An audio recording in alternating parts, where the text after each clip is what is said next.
Chapter 1 real numbers exercise 1.2 example 5. Example 5 है consider the number 4 raised to power n where n is a natural number. Check whether there is any value of n for which 4 raised to power n end with the digit 0. देखो question कह रहा है हमारे पास एक 4 raised to power n एक number है जिसमें n क्या है, नेचुरल नंबर है. तो हमें बताना है क्या 4 raised to power n में जो उसका एंड वाला डिजिट होगा वो 0 होगा या नहीं. मतलब मैं आपको समझाता हूँ पहले एग्जाम्पल से, ठीक है. ये रफ पोर्शन है. जैसे देखो अगर आप 4 raised to power 1 करोगे 4 आएगा, 4 raised to power 2 करोगे 4 into 16, 4 का क्यूब करोगे 4 का क्यूब 64, इसी तरह 4 raised to power 4 करोगे तो 256. अगर आप देखो इसके एंड डिजिट में 4 आया, 6 आया, 4 आया, 6 आया, तो कहीं पे भी 0 नहीं आ रहा. तो हमें यही प्रूव करना था, चेक करना था कि इसके एंड डिजिट पे 0 आएगा या नहीं आएगा. लेकिन 0 नहीं आ रहा. लेकिन पेपर में ना आप एग्जाम्पल नहीं दे सकते, आपको ये चीज़ नहीं देनी, आपको जनरल प्रूफ देना है. तो देखो कैसे करेंगे. Since 4 raised to power n है ना, 4 को मैं लिख सकता हूँ 2 raised to power 2 whole power n है ना. तो 2 into 2 को हम लिख सकते हैं 2 का square raised to power n, और ये मल्टीप्लाई होके बन जाएगा 2 की पावर 2n. लिख सकते हैं ना ऐसा. अब देखो इसमें सिर्फ 2 प्राइम नंबर आया, तो आप यहां पे लिखना दी ओनली, कौन सा प्राइम नंबर है इसमें, the only prime in the factorisation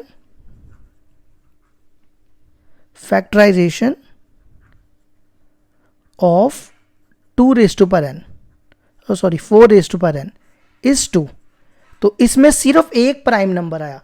अब देखो 0 आने के लिए, 0 लाने के लिए कम से कम भी अगर मैं 5 को 2 से मल्टीप्लाई करूं तभी 10 आएगा, उसके एंड में तभी 0 आएगा ना. लेकिन उसके एंड में या तो 4 आ रहा है, या तो 6, या तो 4, या तो 6. तो हम कह सकते हैं कि इसमें 5 नहीं है, तो इसलिए ये डिवाइड नहीं होगा. तो आपको यहां पे लिखना है 5 does not occur in the prime factorization of 4n. Prime factorization of 4 raised to power n. तो इसका मतलब हो गया 4 raised to power n does not, 4 raised to power n does not end with the digit 0. ये हो गया हमारे इसका आंसर, ठीक है. And with the digit 0. ये जो रफ पोर्शन है ये सिर्फ समझाने के लिए था, आपको पेपर में ये पूरा एक्सप्लेन करना है, ठीक है. अब आ जाओ एग्जाम्पल 6 पे. एग्जाम्पल 6 आपके सामने लिखी है find the LCM and HCF of 6 and 20 by the prime factorisation method. तो हमें 6 और 20 का एलसीएम और एचसीएफ निकालना है, ठीक है. तो सबसे पहले 6 की प्राइम फैक्टराइजेशन करते हैं. 2 से जाएगा, फिर 3, फिर 3 और 1 यहाँ लिख दो, 2 into 3. इसी तरह अब 20 को करो 2 से, ये बनेगा 10, फिर 2 से 5, फिर 5 से 1. तो 20 को लिख दो 2 into 2 into 5. अब सबसे पहले एचसीएफ निकालते हैं. एचसीएफ के लिए क्या करना होता है, हमें देखना होता है दोनों में कॉमन क्या है. देखो दोनों में 2 कॉमन है, तो यहाँ पे सिर्फ इसका एचसीएफ आएगा 2. अब एलसीएम पे आ जाओ. एलसीएम में क्या करना है, ये जो आपने कॉमन निकाला ना ये एक बार लिखना है, और बाकी सारे नंबर जो बचे वो लिख देने हैं. कॉमन वाला सिर्फ एक बार, और बाकी सारे नंबर लिख देने 3, फिर 2 और 5, ठीक है. हमेशा याद रखना कॉमन वाला एक बार और बाकी सारे. 2 3s are 6, 6 2s are 12, 12 5s are 60. ये हो गया हमारा एग्जाम्पल 6 का आंसर.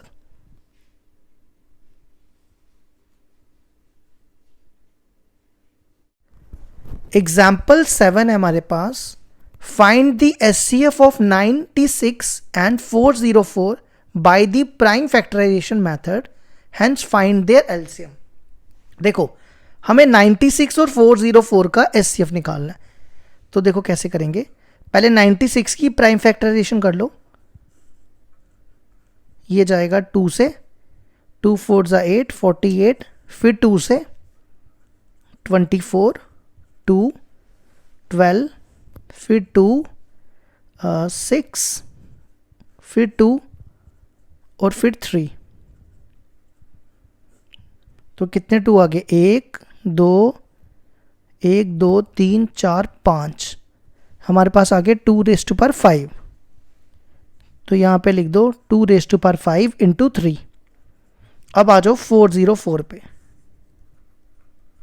इसको करो 2 से, ये बनेगा 202, फिर 2 से 101। अब 101 जो होता है प्राइम नंबर होता है, तो इसको और करने की ज़रूरत नहीं है।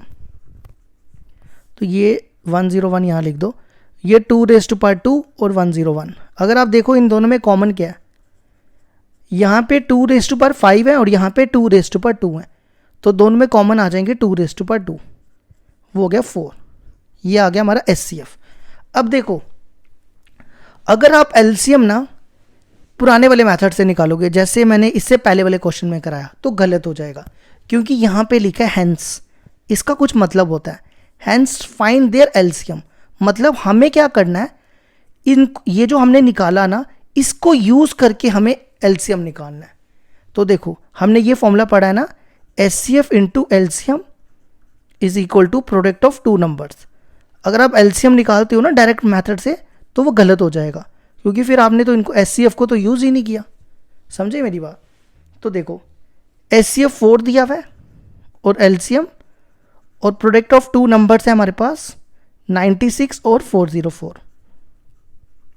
अब क्या करो, 4 को इधर लाओ, LCM हो जाएगा 96 इंटू 404 अपॉन 4, ये से कैंसिल करो, ये 101 आ जाएगा। 96 को 101 से मल्टीप्लाई करोगे तो ये आएगा 9696। ये आ गया हमारी एग्जाम्पल 7 का आंसर। अब इसके बाद एग्जाम्पल 8 देखो, एग्जाम्पल 8 दी हुई है, find the SCF and LCM of 6, 72 and 120 using the prime factorisation method. तो सबसे पहले 6 की प्राइम फैक्टराइजेशन करो, 6 तो पता ही है आपको 2 इंटू 3 होता है। अब 72 पे आ जाओ, 72 की प्राइम फैक्टराइजेशन देखो क्या होगी, 2 36, 2 18, फिर 2 9 3 3 1, यहाँ लिख दो 2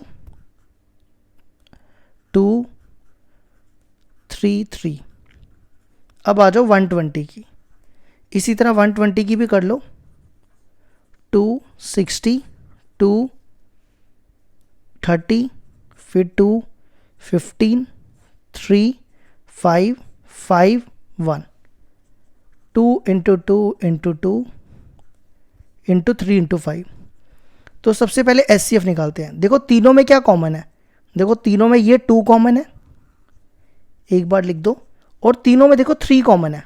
ये देखो ये मैं तीनों में कॉमन लेके चल रहा हूँ, देखो ये तीनों में 3 कॉमन आ गया, और कुछ भी कॉमन नहीं है तीनों में, है ना। अब इसके बाद हमने निकालना है LCM। तो LCM के लिए देखो क्या करना है हमने, यहाँ पे तीनों नंबर एक साथ लिख दो, 6, 72, 120। इसको भी हम प्राइम फैक्टराइजेशन से करेंगे। पहले 2 से करो, 3 36 60। अब इसको फिर से 2 से करो, 18 30, फिर 2 से 3 9 15। अब 3 से 3 3 5, अब 3 से फिर 5 से, और इन सबको मल्टीप्लाई करो तो LCM आ जाएगा। 2 into 2 into 2 into 3 into 3 into 5, तो ये आ जाएगा 2 2 ज़ा 4, 4 2 ज़ा 8, 8 3 ज़ा 24, 24 इंटू 3 72, 72 इंटू 5 72 इंटू 5 0 1 कैरी 360। ये आ गया हमारे को एग्जाम्पल 8 का आंसर।